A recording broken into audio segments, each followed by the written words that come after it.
ब्रह्मानंदं परमसुखदं केवलं ज्ञानमूर्तिं द्वन्द्वातीतं गगनसदृशं तत्त्वमस्यादिलक्ष्यम् एकं नित्यं विमलमचलं सर्वदी साक्षिभूतं भावातीतं त्रिगुणरहितं सद्गुरुं तं Namami. I welcome you all with my love and respects. See, to tell you honestly, Himalayas is my life. I can say the whole transformation, the whole process which happened in me, the whole thing happened in Himalayas only. I can say I vow the whole thing to Himalayas. It is Himalayas which did the whole thing. When Krishna says, I am the Himalayas among the Achalas, I think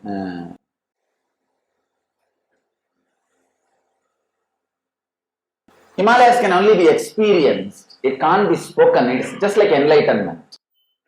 Himalayas is just like enlightenment. You can't speak about it. You can only experience it.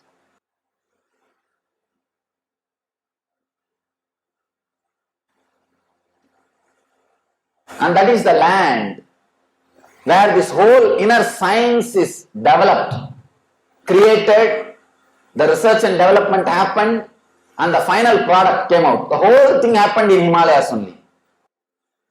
So that is the first and ultimate inner science laboratory where the great research and development in the field of inner science happened.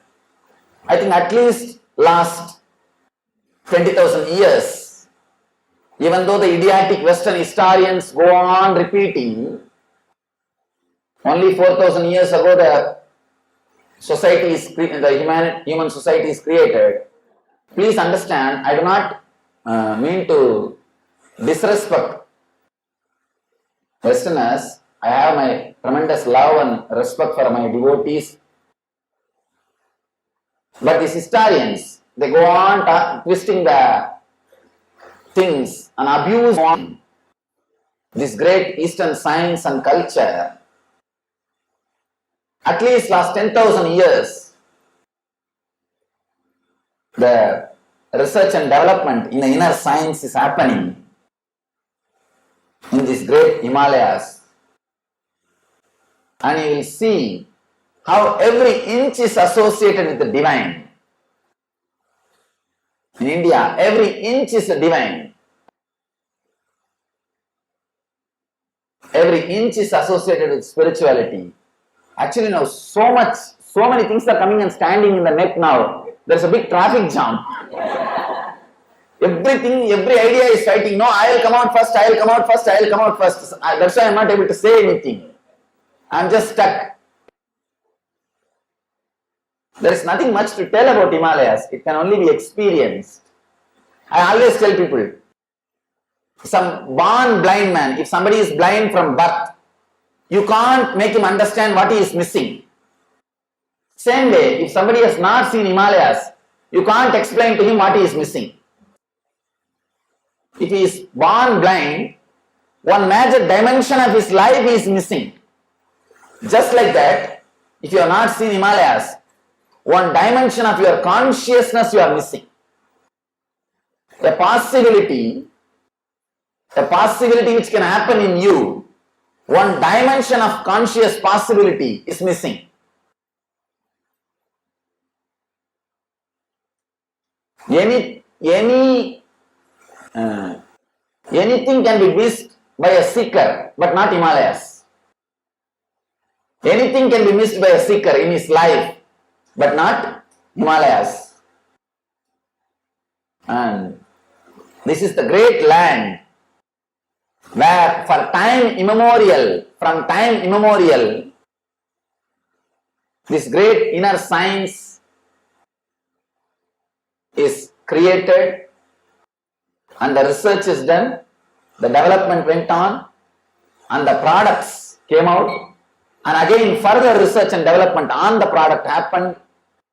I can say, if you remove Himalayas, no spirituality on the planet Earth. No spirituality on the planet Earth. But for Himalayas, no inner science on the planet Earth. That is the holy land, place where the whole thing happened. Vedic seers are the only masters. See, the way in which Vedic seers address the disciples, they say, Srinmand Vishwe Amritasya Putraha Vedaha Meham Purusham Mahantam. They say, O sons of immortality, I know the truth, I am telling you. They are addressing you as the sons of immortality, not sinners. First time on the planet Earth, the truth to go beyond fear and greed is created on this great land of Himalayas. That's why I tell, this is the one and only spirituality to go beyond the fear and greed. And this whole science started, and the research and development happened and came out as a final product in this great holy land, in this great Jnana Bhumi. It's a land of knowledge. This is the land where this great science is created. The great science which is keeping planet Earth still alive. Understand, if at all this great science did not happen on the planet Earth, be very clear, long before these barbaric politicians would have destroyed the planet Earth.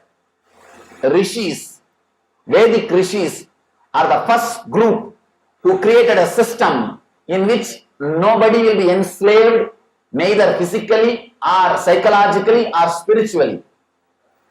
The first ever system created to liberate human beings happened on this great Himalayas. On this great Himalayas. That is why I always tell people, a seeker can miss anything in his life, not Himalayas. Not Himalayas. It is too much to miss. It is too much to miss. If you have eyes, you should not miss Himalayas. If you don't have eyes, at least come and have this breeze.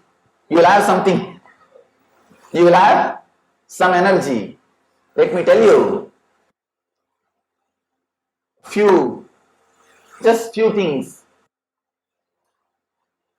I can't describe completely about this greatness of the Himalayas. I can say few things. It is spiritual incubator. Lakhs and lakhs of enlightened beings have left their body here.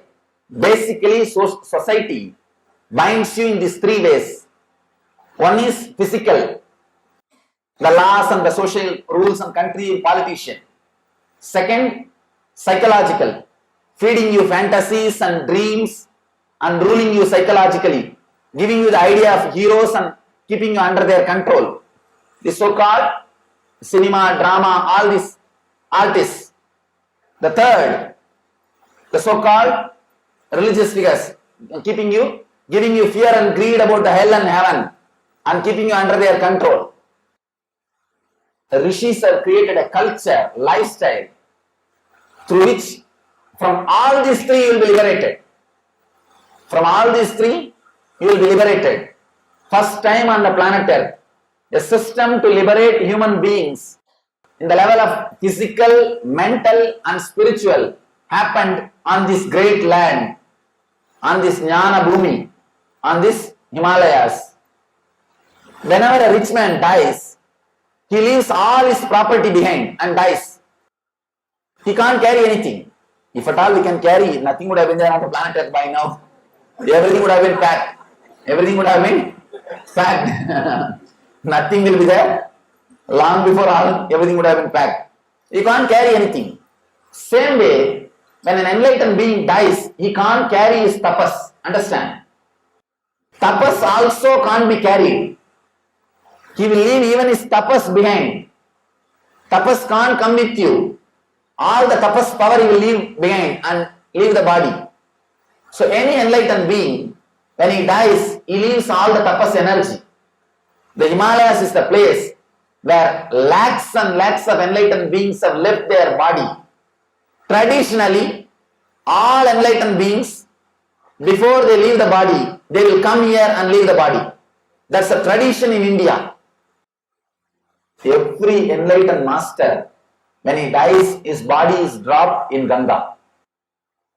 Understand? His body is dropped in Ganga. You should know this doctor, the Japanese doctor, anyhow. The Japanese doctor did a research. Just by 10-15 minutes of chanting some holy word or a good, peaceful word, the quality of water changes. Emoto proves just 5 minutes. This guy sits and chants the word peace, happiness. Immediately the quality of water changes. Understand, in this Ganges, every day millions of people stand and pray. Not one or two, not even lakh, millions. Millions stand and pray. And I can say, how many thousands of enlightened masters' body has been put in the Ganges, I don't know. That is why this whole river is energy. It is not just, please understand, Ganges is not totality of drop of waters. Ganges is not totality of water drops. It has got its own identity, its own independent intelligence. First understand, it responds. It responds. You will see how it responds when we travel. When we travel, you will see how it responds. Ganges, Ganga river, has got its own independent, intelligent identity. So do not think it is just a river. Same way Himalayas. Himalayas is a living energy. Millions of people, millions of enlightened masters have left their body here. So much of energy, so much of power. That is the reason it attracts more and more enlightened masters. The money attracts money. Just like that, energy attracts energy. This place is filled with energy. Its energy and its very existence, I can say, the very existence of Himalayas is a blessing. All this collective negativity which goes on around the planet Earth is nullified just by the existence of Himalayas. I can tell you one thing. I can tell you with this, with honest pride, the Himalayas has created a culture, it has created a tradition, it has created a great literature based on which no terrorist group can be created. Just tell me, have you seen a single terrorist group which has got their base on Gita and the Vedas? No. They have created such a foolproof literature. No terrorist group has got their base on the Gita. It is given to a person as encouraging him to fight. See the paradox. Gita itself is delivered encouraging somebody to fight, but no terrorist group can be formed on the philosophy. It is given so beautifully. When somebody reads and digests, simply will be transformed. The very idea to fight or the vengeance will disappear from him. Will disappear from him. Anyhow, I can be proud of one thing. Our culture is so great. The heritage is so great. The tradition is so great. No terrorist group can have their base based on the Vedic philosophy or the Vedic teachings, Vedic life and the Vedic tradition. This great culture is created in this holy land. One more thing, just in 5 cities of India, in Himalayas, just in 5 cities, 100,000 registered ashrams exist. 100,000 monasteries. Understand? 100,000 monasteries in just 5 cities. Panjapuri Sadhu Samaj, that's what they call. Just this 5 cities has got 100,000 registered ashrams. Means all other houses are just to support the ashram activities. Himalayas is for sadhus and sannyasis, the people who support their activity, they stay there, that's all. And this great holy land, whatever I speak, whatever I tell, it will be only less.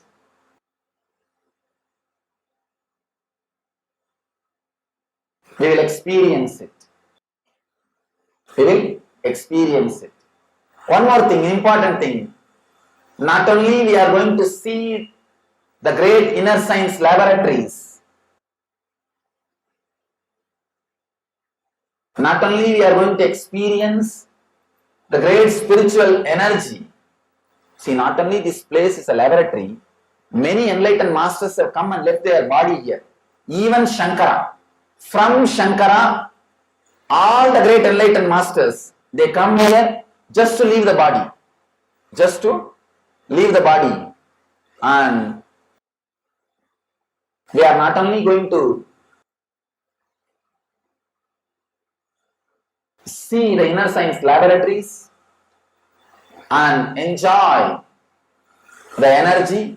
The third important thing, we are going to live and experience a glimpse of Vedic life for next 15 days. Of course, if you have lived these 15 days intensely like rishis, you will not be same old person. You will not be the same person again. You will not be the same person again. In the Delhi railway station, there is a small Ganapati and Hanuman temple. Small Ganapati temple and Hanuman temple. Any of you have come by train, you would have seen. There's a small Ganapati and Hanuman temple. In that, near the temple only I used to sleep. That's where I slept. This Delhi railway station is the witness. For me, I slept in that railway station only. From there I started. It took, I think, more than 9.5 months. More than 9 months, less than 10 months. It took complete trip I did by walk. Completely by walk. Yamunotri I did not go that time, but other next trip I went to Yamunotri also by walk. Now whatever we are traveling by bus, the whole thing is travelled by me by walk. So let you understand, it is not so difficult. So hereby I conclude it is not so difficult. Anyhow, it will actually be real fun. And one more thing, unless you live like this in some places, your foolish mind will be thinking that your whole life is under your control. It is better to see and experience and understand your life is not under your control. If you live in cities, you become so designed or pre-planned. Your whole day, you know your whole day routine. The moment you get up, around 6:30 you are going to have fight with your wife, and 7:30 fight with the son, and 9:30 fight with your boss, office boss, and around evening 3:30 fight with your subordinates, and around again 4:30 or 5:30 again fight with your wife. And you know your whole routine, where you will go, where you will sit, where you will come back. You know the whole routine. Nothing new happens in your life. From morning, getting up from bed, till you go back to bed. You know your routine. That is why you feel bored. At the most, small accident can happen. That also ensued already. There is nothing new in your life. There is nothing new at all in your life. By and by, you become so self-centered, your mind starts believing life is completely under your control. Whenever something happens which is beyond your control, you are totally shaken. Your whole being is shaken. Be very clear. Here I am giving you the first basic training and understanding. Life is not under your control as you think. That is the first understanding you need to have. That's the first understanding you need to have. That will prepare you for the unexpected incidents in your life. Every one of you are going to face unexpected incidents. Your death is the first unexpected incident. Any of you are here? No, I am not going to die, Swamiji. Even though you think and strongly believe, it is not going to happen. Let it be clear. Let me tell you, all of us, not only you, I am also going to die. Let us be very clear, which we may not expect, which we may not predict, which we may not be even able to imagine. Traveling in Himalayas, living in Himalayas will prepare you to face your life. Things happens unexpected way. I can say the first basic quality to live an exciting life is ready to face the unexpected things in your life. Spiritual life is nothing but high intelligence and high intense passion to live. Intense excitement and passion and intelligence is what I call spiritual life. These two, intelligence and intense passion to live. Intense excitement and energy to live in an unexpected way, and intelligence to face the unexpected things is spirituality.